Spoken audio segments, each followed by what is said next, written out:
নমস্কার, আমি ডক্টর তরুণ মণ্ডল। নানা সমস্যার মধ্যে একটি গুরুত্বপূর্ণ রোগ হলো হাত চিনচিন করা, হাত অবশ হয়ে যাওয়া, হাত দিয়ে কিছু ধরতে না পারা, অনেক সময় হাতে বল কম পাওয়া। এই সমস্যা নিয়ে একজন পেশেন্ট আমার চেম্বারে ছিলেন। ওষুধ খাওয়ার পরে উনি এখন কেমন আছেন সেটা আপনারা ওনার মুখ থেকে শুনুন।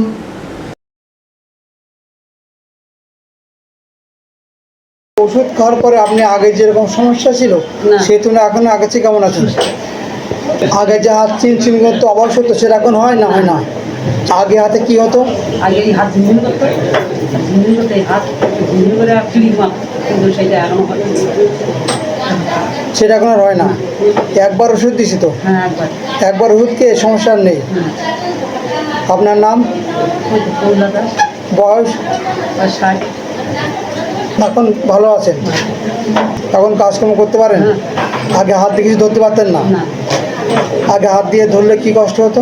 ওই মানে বল থাকতো না, মনে হয় যে এটা পড়ে যাবে, হাতে কোনো বল থাকে না। একটা জিনিস ধরলে মানে এটা পড়ে যাচ্ছে, কোনো ইয়ে নেই, ছাড় থাকতো না, কিন্তু এখন পড়ে যাচ্ছে। এখন ধরতে পারেন? হ্যাঁ, এখন হাতে ছাড় আছে? হ্যাঁ, ছাড়। সুতরাং হাত চিনচিন, হাত অবশ হওয়া কোনো ব্যাপার না, এটা হতেই পারে। কিন্তু এই রোগ থেকে সহজে সুস্থ লাভ করাও সম্ভব। সঠিক হোমিওপ্যাথিক চিকিৎসকের পরামর্শ মতো যদি ওষুধ খাওয়া হয় সেক্ষেত্রে এই রোগ থেকে সুস্থ লাভ হওয়া সম্ভব। তার প্রমাণ আমি আপনার সামনে তুলে ধরলাম।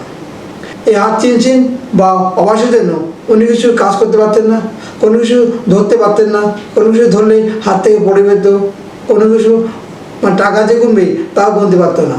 এত সমস্যা ছিল হাত আওয়াজ চিনচিন করার জন্য। রাত্রে ঘুমাতেও ঠিক মতো পারতো না, কারণ রাত্রে ঘুমালে তার হাত চিনচিন, হাত আওয়াজ বেশি হয়ে যেত। অনেকেই বলেছেন হাত অপারেশন করতে, কিন্তু উনি তা না শুনেই আমার চেম্বারে চলে আসেন।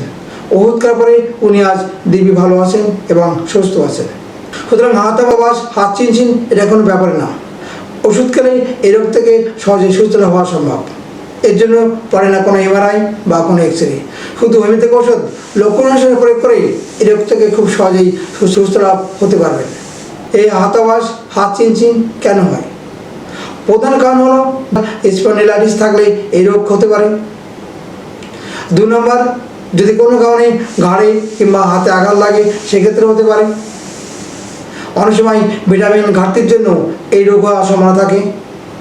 এছাড়া যদি হাতে কোনো চাপ পড়ে বা কোনো প্রেশারের কাজ পড়ে সেক্ষেত্রেও এই হাত চিনচিন বা হাত আওয়াজ হওয়ার সম্ভাবনা থাকে। আরও অনেক কারণে হাত চিনচিন বা হাত আওয়াজ হতে পারে। আমি কয়েকটা কারণ আপনাদের সামনে তুলে ধরলাম মাত্র। আজ এই পর্যন্ত, আবার দেখা হবে অন্য কোনো হেলথ বিষয় নিয়ে আলোচনা করতে। নমস্কার, ভালো থাকবেন, সুস্থ থাকবেন।